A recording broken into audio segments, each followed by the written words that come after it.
Hello student, आज अपने topic करेंगे जनसंख्या के वितरण को प्रभावित करने वाले कारक, फैक्टर्स अफेक्टिंग पॉपुलेशन डिस्ट्रीब्यूशन। पृथ्वी पर जनसंख्या के वितरण में आदिकाल से अब तक समय समय पर परिवर्तन हुए हैं। आज की विषम परिस्थितियों को देखते हुए यह अनुमान लगाना कठिन होगा कि परिवर्तन किस प्रकार के होंगे। वर्तमान वितरण की सर्वाधिक मुख्य विशेषता यह है कि पृथ्वी के थल मंडल पर मनुष्यों का निवास अति विषम है। केवल कुछ थोड़े से प्रदेश ऐसे हैं जहां मानव निवास बहुत अधिक सघन है, जबकि बहुत बड़े भूभाग खाली पड़े हुए हैं। संसार की जनसंख्या का आधा भाग थल खंड के केवल 5% भाग में रहता है। थलखंड का कम भसे भाग का क्षेत्रफल बहुत अधिक है। 57% थल पर केवल 5% जनसंख्या रहती है। दक्षिणी और पूर्वी एशिया में संसार की आधी जनसंख्या है, जबकि पश्चिमी गोलार्ध के सारे थल पर पृथ्वी की केवल 1/4 जनसंख्या है। वर्तमान वितरण में इतनी अधिक विषमता के बहुत से जटिल कारण हैं। मानवीय वितरण पर वातावरण के तत्वों और देश की उत्पादन क्षमता का प्रभाव पड़ता है। प्राकृतिक वातावरण या जिसे अपने फिजिकल एनवायरनमेंट कह देते हैं, जैसे जलवायु, मिट्टियाँ, भूमि की बनावट, जल पूर्ति के साधन और खनिज पदार्थों का मुख्य प्रभाव होता है। कुछ अंशों में सांस्कृतिक विषमताओं के कारण भी जनसंख्या का वितरण विषम है। सांस्कृतिक विषमताओं में आर्थिक विकास की अवस्था, प्राविधिक यंत्र और साज सज्जा, सामाजिक संगठन, धार्मिक विश्वास और जीवन दर्शन सम्मिलित हैं। जनसंख्या के वितरण पर जो कारक प्रभाव डालते हैं उनको अपने 4 वर्गों में बांट सकते हैं। जैसे सबसे पहला है स्थायी तथा विश्वव्यापी कारक। प्रादेशिक अवस्थिति, समुद्र तल से ऊंचाई, भूमि की बनावट और जलवायु, ये सभी कारक शामिल होते हैं स्थायी और विश्वव्यापी कारकों में, और ये समस्त पृथ्वी पर हर समय और प्रत्येक स्थान पर मौजूद होते हैं। ये प्रत्यक्ष तथा अप्रत्यक्ष दोनों प्रकार से मनुष्य के निवास पर और उसकी क्रियाओं पर प्रभाव डालते हैं। दूसरे कारक हैं अल्पव्यापी या प्रादेशिक कारक। ये ऐसे प्राकृतिक संसाधन हैं जो पृथ्वी के समस्त भाग पर नहीं वरन विशेष प्रदेशों में होते हैं। ये संसाधन नदियाँ, सागर तट, खनिज पदार्थ, मिट्टियाँ, प्राकृतिक वनस्पति और जंतु होते हैं। इनका प्रभाव जनसंख्या के प्रतिरूप और घनत्व पर होता है। तीसरा कारक है सांस्कृतिक कारक। अपने आविष्कार करने की क्षमता द्वारा मनुष्य ने अनेक प्रकार के औजारों और मशीनों का निर्माण किया है। इनके लिए शक्ति के संसाधनों की भी खोज की है। जीविकोपार्जन के विभिन्न साधनों का, जैसे आखेट, मत्स्य उद्योग, पशुचारण, खनिज व्यवसाय, निर्माण उद्योग, परिवहन और व्यापार का जनसंख्या के वितरण प्रतिरूप तथा घनत्व पर प्रभाव पड़ता है। इसके बाद चौथा कारक है राजनीतिक तथा सामाजिक कारक। सरकार की स्थानांतरण की नीति, जनसंख्या वृद्धि की प्रोत्साहन नीति, परिवार नियोजन नीति और सुरक्षा व्यवस्था का प्रभाव भी जनसंख्या के घनत्व पर होता है। सामाजिक मान्यताएं तथा प्रथाएं भी विदेश गमन और प्रवास पर प्रभाव डालते हैं। तो इस तरीके से जनसंख्या वितरण पर जो प्रभावी कारक हैं, जैसे अपने 4 कारक अभी पढ़े हैं, इनका मिला जुला प्रभाव होता है, जिसे कारकों का मिश्रित प्रभाव कहते हैं। उन सब के मिश्रित प्रभाव का मूल्यांकन करना कठिन है। साधारणतः एक मामूली कृषक समाज में जहाँ बहुत बड़े अंशों में सीधे भूमि से भोजन प्राप्त करते हैं, वहाँ जनसंख्या के वितरण पर जलवायु, मिट्टी, जलापूर्ति के प्राकृतिक तथ्यों का बहुत अधिक प्रभाव रहता है। जिन देशों में औद्योगिक विकास के कारण सभ्यता उन्नत हो जाती है और स्थानीय भोजन उत्पादन का महत्व कम हो जाता है, वहाँ जनसंख्या के वितरण पर सांस्कृतिक तथ्यों का महत्व बहुत बढ़ जाता है। तो जो अपने ये चारों कारक जो पढ़े हैं अभी, इनको अलग अलग वर्गों में विभाजित करके अपने उनका डिटेल में अध्ययन करेंगे, विस्तार पूर्वक उनकी चर्चा करेंगे। तो सबसे पहले जो अपना है स्थायी तथा विश्वव्यापी कारक, इसके बारे में अपनी डिटेल में स्टडी करते हैं। तो स्थायी और विश्वव्यापी कारकों में सबसे पहला पॉइंट है अवस्थिति। किसी प्रदेश की अवस्थिति का प्रभाव वहाँ के दूसरे देशों से संबंध पर, परिवहन और व्यापार तथा मानव इतिहास पर होता है। उदाहरण के लिए भारतवर्ष की अवस्थिति हिंद महासागर के मध्य में है, जहाँ से मध्य पूर्व के देशों तथा अफ्रीका, ऑस्ट्रेलिया, पूर्वी द्वीप समूह आदि के साथ समुद्री व्यापार की सुविधा है। यूरोप में जिन देशों की केंद्रीय अवस्थिति है, उनमें खनिज विकास के पूर्व काल में भी काफ़ी जनसंख्या थी। भूमध्य सागर के चारों ओर तटीय भागों में बहुत प्राचीन काल से ही मानव बस्तियां रही है। संसार की लगभग 75% जनसंख्या महासागरों और समुद्रों की तट समीपस्थ सीमा पेटियों में निवास करती हैं। इसका मुख्य कारण अवस्थिति का ही प्रभाव है, क्योंकि तटीय पेटियों में मत्स्य प्राप्ति, समुद्री परिवहन आदि की सुविधाओं के साथ साथ विशेष सुविधाएं ये है कि तटीय पेटियों की सम जलवायु होती है और भूमि प्राय मैदानी होती है, जिसमें कृषि, उद्योग, परिवहन और मानव निवास सरल तथा उत्तम होता है। सरल तथा विश्वव्यापी कारकों में दूसरा पॉइंट है जलवायु। जनसंख्या वितरण पर जलवायु का प्रभाव सबसे अधिक होता है। संसार के सबसे अधिक बसे हुए भाग मानसूनी जलवायु तथा समशीतोष्ण जलवायु के प्रदेश हैं। चीन, जापान, वियतनाम, म्यांमार, बांग्लादेश और भारतवर्ष की जलवायु मानसूनी है। और पश्चिमी यूरोप तथा संयुक्त राज्य अमेरिका की जलवायु समशीतोष्ण कटिबंधीय है।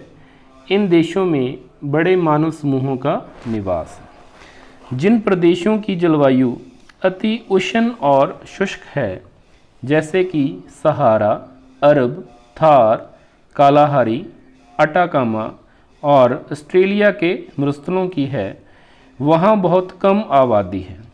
इन मरुस्थलों में एक मनुष्य प्रति वर्ग किलोमीटर से भी कम जनसंख्या पाई जाती है। अति उष्ण और अति आर्द्र वनों में भी जनसंख्या कम है, जैसे अमेज़न के वनों में। हिमालय पर्वत और तिब्बत के पठार की जलवायु भी जनसंख्या के निवास के लिए अत्यंत कठोर है। मानव स्वास्थ्य के लिए अनुकूलतम जलवायु वह है जिसमें ग्रीष्म ऋतु में सबसे ज़्यादा गर्म महीने का औसत तापमान 18 डिग्री सेल्सियस से अधिक ना हो और शीत ऋतु में सबसे अधिक ठंडे महीने का तापमान 3 डिग्री सेल्सियस से कम न हो। सामान्यतः 4 डिग्री सेल्सियस से 21 डिग्री सेल्सियस तक तापमान के प्रदेश जनसंख्या के लिए बहुत अनुकूल हैं। तापमान के प्रभाव का एक ज्वलंत उदाहरण ऑस्ट्रेलिया के आबादी वाले क्षेत्रों का है, जहां यूरोप की गोरी जाति के लोग जाकर बसे हैं। वहां उच्च ताप के क्षेत्रों की मानव निवास्यता कम है, अतः ऑस्ट्रेलिया के उत्तरी तथा पश्चिमी भाग में उष्ण जलवायु के अल्प जनसंख्या वाले क्षेत्र हैं। जबकि 30 डिग्री दक्षिणी अक्षांश के दक्षिण में समशीतोष्ण जलवायु के कारण अधिक जनसंख्या है, क्योंकि उस दक्षिणी भाग में ग्रीष्म ऋतु में तापमान 27 डिग्री सेल्सियस से नीचा रहता है। उत्तरी गोलार्ध में कर्क रेखा तथा 40 डिग्री उत्तरी अक्षांश के मध्य में उष्ण मरुस्थलीय प्रदेश स्थित हैं। वे सभी अल्प जनसंख्या के क्षेत्र हैं। सहारा, अरब और थार के मरुस्थलीय प्रदेशों में जनसंख्या बहुत कम है। इसके बाद दूसरा कारक है अल्पव्यापी या प्रादेशिक कारक, और इसमें पहला पॉइंट है भूमि की बनावट। भूरचना का भी जनसंख्या पर गहरा प्रभाव पड़ता है। मैदानी भागों में भूमि समतल होती है और वहाँ खेती करने को भूमि तथा सिंचाई, परिवहन और व्यापार की सुविधा होती है। इस कारण मैदान बहुत सघन आबाद होते हैं। पहाड़ों पर खेत जोतने की भूमि तथा सिंचाई की सुविधा बहुत कम होती है, अतः वहाँ कृषि करना बहुत कठिन होता है। पर्वत पर घर बनाने और गांव बसाने के लिए भूमि उपयुक्त नहीं होती है, अतः पहाड़ों पर बहुत थोड़े मनुष्य रहते हैं। बंगाल के डेल्टा में 900 मनुष्य प्रति वर्ग किलोमीटर से भी अधिक जनसंख्या है, जबकि असम में केवल 350 मनुष्य प्रति वर्ग किलोमीटर है और अरुणाचल प्रदेश में केवल 13 मनुष्य प्रति वर्ग किलोमीटर है। पठारों पर मैदानों की अपेक्षा कम, परंतु पर्वतों की अपेक्षा अधिक जनसंख्या निवास करती है। संसार में सबसे अधिक जनसंख्या के 4 बड़े समूह हैं, जो चीन, जापान, भारत, बांग्लादेश, यूरोप और पूर्वी संयुक्त राज्य में है। ये चारों बड़े जन समूह मैदानों में बसे हैं। इसके विपरीत हिमालय, रॉकीज, इंडीज आदि पर्वतों पर थोड़े लोग रहते हैं। चीन का बड़ा मैदान हांगहो, यांगटीसी, सीकियांग और मीकियांग नदियों के मैदान सघन आबाद हैं। जापान की जनसंख्या भी अधिकतर समुद्र तटीय मैदान में ही बसी है। यूरोप में डैन्यूब, राइन आदि के मैदानी भाग और संयुक्त राज्य में मिसिसिपी का मैदान ज़्यादा आबादी के प्रदेश हैं। इसके बाद अगला पॉइंट है इसमें जलापूर्ति। मनुष्य की जैविक आवश्यकताओं में जल का स्थान भोजन से भी पहले है। यद्यपि सामान्यतः जल भोजन के साथ ही सम्मिलित कर लिया जाता है। जल की आवश्यकताएं मुख्यतः 3 प्रकार की हैं। पहली, घरेलू आवश्यकताओं की जल आपूर्ति, दूसरी औद्योगिक कार्यों की जल आपूर्ति और तीसरी सिंचाई के लिए जल आपूर्ति। अतः जिन प्रदेशों और क्षेत्रों में जल पूर्ति की सुविधाएं होती हैं, उनमें ही आबादी अधिक मिलती है। इसी कारण नदी घाटियों में तथा भूमिगत जल वाले क्षेत्रों में जनसंख्या का वितरण अधिक मिलता है। अगला पॉइंट है मिट्टियाँ। जनसंख्या का मुख्य आधार भोजन है। इसके बिना कोई भी मनुष्य जीवित नहीं रह सकता। जो मनुष्य अन्न आहारी हैं, उनके भोजन के सभी अन्न मिट्टी में उत्पन्न होते हैं। जो मनुष्य मांसाहारी हैं, उनके भोज्य पदार्थ अर्थात पशुओं के लिए चारा, घास आदि भी मिट्टी में उत्पन्न होते हैं। इस प्रकार संसार के सभी मनुष्यों का भोजन मिट्टी में ही उत्पन्न होता है। इसलिए उपजाऊ मिट्टी वाले प्रदेशों में जनसंख्या बहुत सघन है। चीन, भारत और यूरोप में नदियों की घाटियों में कांप मिट्टी बड़ी उर्वर है, जिसके कारण वहाँ बहुत सघन जनसंख्या है। जावा द्वीप की जलवायु विषुवत रेखीय है, परंतु फिर भी वहाँ 400 मनुष्य प्रति वर्ग किलोमीटर से अधिक जनसंख्या है। इसका कारण जावा की उपजाऊ मिट्टी है, जो लावा से बनी है। अगला पॉइंट है वनस्पति एवं जीव जंतु। जनसंख्या वितरण पर वनस्पति एवं जंतुओं के प्रभाव को निम्न बिंदुओं में देखा जा सकता है। जैसे एक कारण देखेंगे अपने, भूमध्य रेखीय सघन अनियंत्रित वनस्पति के क्षेत्रों जैसे मध्यवर्ती अफ्रीका, कांगो बेसिन व मध्यवर्ती दक्षिणी अमेरिका या अमेजन बेसिन में जनसंख्या बहुत कम है। उसी तरीके से शीत एवं उष्ण मरुस्थलीय प्रदेशों में बहुत कम वनस्पति है और जनसंख्या वितरण भी कम है।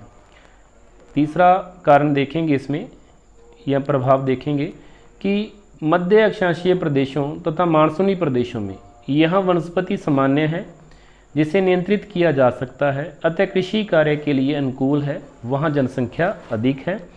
और टुंड्रा प्रदेश में जहाँ धरातल 8 महीने बर्फ से ढका रहता है वहाँ लगभग न के बराबर जनसंख्या है। तटीय प्रदेशों में बर्फ़ के नीचे ठंडे पानी में मिलने वाली मछलियों के कारण ही वहाँ कुछ एस्किमो बर्फ़ से इग्लू बनाकर यहाँ निवास करते हैं। अगला पॉइंट है खनिज पदार्थ।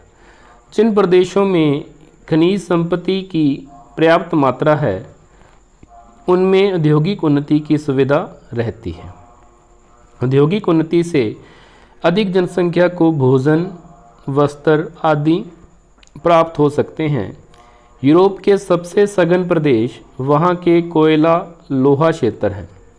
लोहा, तांबा, जस्ता अथवा अन्य खनिजों पर आधारित औद्योगिक विकास के कारण पश्चिमी और मध्य यूरोप में बेल्जियम, ब्रिटेन, जर्मनी, फ्रांस आदि देशों में बहुत सघन जनसंख्या है। 50 डिग्री उत्तरी अक्षांश के समीप पश्चिमी यूरोप की कोयला पेटी है। इस कोयला पेटी में ही यूरोप की सबसे सघन जनसंख्या है। पूर्वी यूरोप में पूर्ववर्ती सोवियत संघ के उन क्षेत्रों में जनसंख्या अधिक सघन है जिसमें खनिज भंडार हैं। पूर्वी संयुक्त राज्य अमेरिका के खनिज क्षेत्रों में भी जनसंख्या सघन है। अगला पॉइंट है शक्ति के संसाधन। निर्माण उद्योगों की मिलों और कारखानों को चलाने के लिए तथा परिवहन के लिए पेट्रोलियम, गैस या जल विद्युत और कोयला आदि की आवश्यकता होती है, अतः इसकी प्राप्ति के क्षेत्रों में जनसंख्या सघन होती है। इसके बाद अपने अगला कारक पढ़ेंगे सांस्कृतिक कारक। सांस्कृतिक कारकों में पहला पॉइंट है आर्थिक उन्नति की अवस्था। किसी प्रदेश की आर्थिक उन्नति होने पर उसकी जनसंख्या पोषण क्षमता बढ़ जाती है, अतः उस प्रदेश में निवास करने वाली जनता भूखी नहीं मरती। यदि उस प्रदेश में भोजन सामग्री कम उत्पन्न होती है तो खाद्य पदार्थ अन्य उत्पादक प्रदेशों से आयात कर लिए जाते हैं और उनके बदले में निर्माण उद्योगों द्वारा बने सामान दूसरे देशों को निर्यात कर दिए जाते हैं। इस प्रकार कम भोजन उत्पन्न करने वाला देश भी अपनी आर्थिक उन्नति के बल पर सघन जनसंख्या का देश बन जाता है। इसके उदाहरण जापान, ब्रिटेन, जर्मनी, स्विट्ज़रलैंड आदि देश हैं जो बाहरी देशों से भोज्य पदार्थ आयात करते हैं और बदले में निर्मित सामग्री बाहर भेजकर अपनी सघन जनसंख्या का भरण पोषण बड़े सुखपूर्वक करते हैं। अगला पॉइंट है सांस्कृतिक कारकों में प्राविधिक उन्नति का स्तर। तकनीकी के विकास के द्वारा नए यंत्रों, परिवहन के साधनों और मशीनों से उत्पादन में वृद्धि होती है तथा जलवायु और ऋतुओं की कठोरताओं पर कुछ विजय मिल जाती है, अतः इन सुविधाओं से जनसंख्या में वृद्धि हो जाती है। यूरोप में औद्योगिक विकास के क्षेत्रों में 700 मनुष्य प्रति वर्ग किलोमीटर से भी अधिक सघनता देखी जाती है। इसके बाद अगला पॉइंट है सामाजिक और सांस्कृतिक कारक। सामाजिक और सांस्कृतिक कारक सामाजिक रीति रिवाजों, धार्मिक विश्वासों, और जीवन के प्रति दृष्टिकोण का प्रभाव भी जनसंख्या के वितरण पर होता है। उदाहरण के लिए प्रथम महायुद्ध से पूर्व चीन के निवासी अपने पूर्वजों की कब्रों को पूजते रहने के कारण दूसरे देशों को प्रवास करना बहुत कम पसंद करते थे, अतः वहाँ सघनता बढ़ती चली गई। जिस समाज के लोग भाग्यवादी होते हैं उनका परिवार नियोजन में विश्वास नहीं होता है और अधिक संतति होने से जनसंख्या बढ़ती चली जाती है और जनसंख्या अधिक हो जाती है। अगला पॉइंट है राजनीतिक कारक। राजनीतिक नियमों का प्रभाव जनसंख्या पर सीधा होता है। ऑस्ट्रेलिया का क्षेत्रफल भारतवर्ष की अपेक्षा लगभग 3 गुना है, परंतु ऑस्ट्रेलिया की जनसंख्या भारत की जनसंख्या का लगभग 1/60 भाग है। ऑस्ट्रेलिया की जनसंख्या लगभग 1.9 करोड़ है, जो उत्तर प्रदेश की जनसंख्या का लगभग 10वां भाग है। इसका कारण सरकार की श्वेत नीति या वाइट पॉलिसी है, जो गोरी जातियों के अलावा दूसरे लोगों को ऑस्ट्रेलिया में नहीं बसने देती।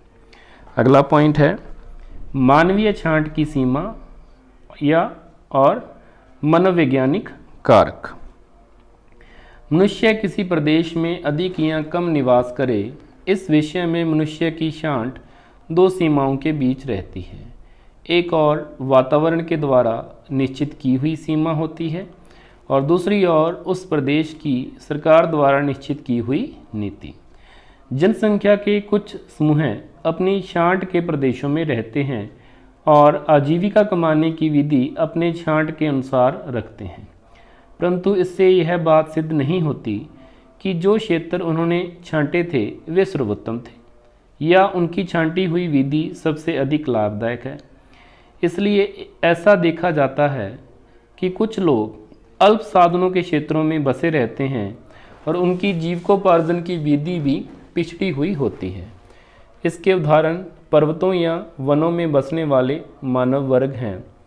ऐसे क्षेत्रों में पिछड़े हुए साधनों को विकसित करने की आवश्यकता होती है। संसार में ऐसे क्षेत्र दक्षिणी महाद्वीप में अधिक हैं। अब अपने लास्ट कारक करेंगे राजनीतिक तथा सामाजिक कारक। इसमें पॉइंट है पहला वातावरण की वांछनीयता।